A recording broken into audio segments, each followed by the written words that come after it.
Well, the US is clamping down on yet another online gambling site. We go to the gaming guru herself, Alexandra Berzon. She is in Beverly Hills, which is basically Los Angeles in California. Right. There she is, Alexandra, the gaming guru, who's going to tell us all about this. It's BoDog shut down after a decade and a half. Yeah, you know, BoDog has been quite the prize for the feds. I think they've been chasing them for quite a while.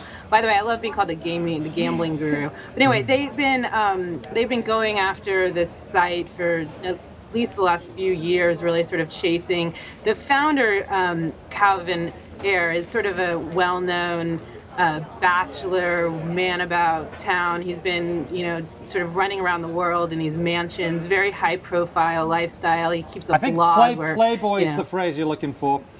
What? Playboy is the phrase you're looking for. That's a good one. Very, very ostentatiously so. Yes, I really enjoy his blog posts about all the parties with the ladies and whatnot, and mansions in Costa Rica and London and all over the place, Manila. So he's been, you know, he started this thing, he got rich from it. In recent years, you know, sort of knowing that the government was coming after him, he kind of tried to distance himself in various ways. He basically set it up so that he's the licensor of this brand BoDog, which with these separate sites that are run by other companies. But I mean, the government's case dates back to even prior to that. They tried to make a case for, so they're clearly aware of, you know, the company's, you know, attempts to get around the government regulations, and we'll see. It seems like a bit of a cat and mouse chase at this point. I mean, he's out of the country, he's not arrested, so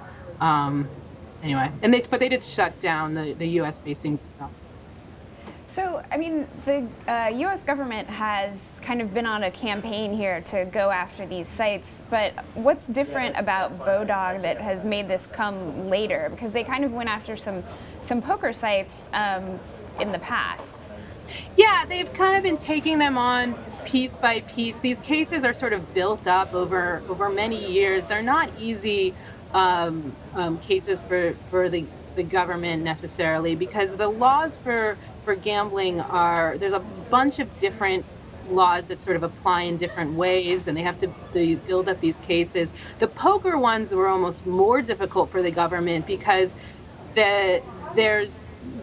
sports betting is in many cases is more clearly illegal.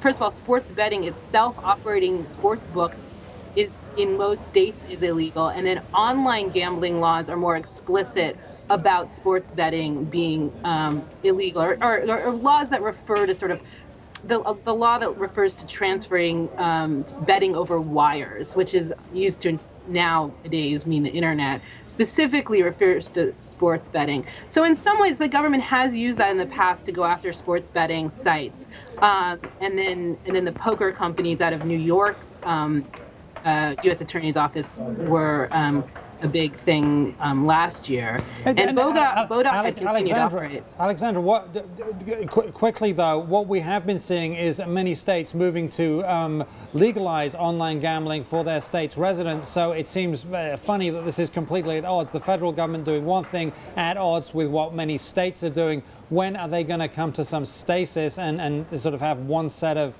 rules so that Mr. Playboy can either, you know what he should do or know what he shouldn't do? I'm sure he'll love that.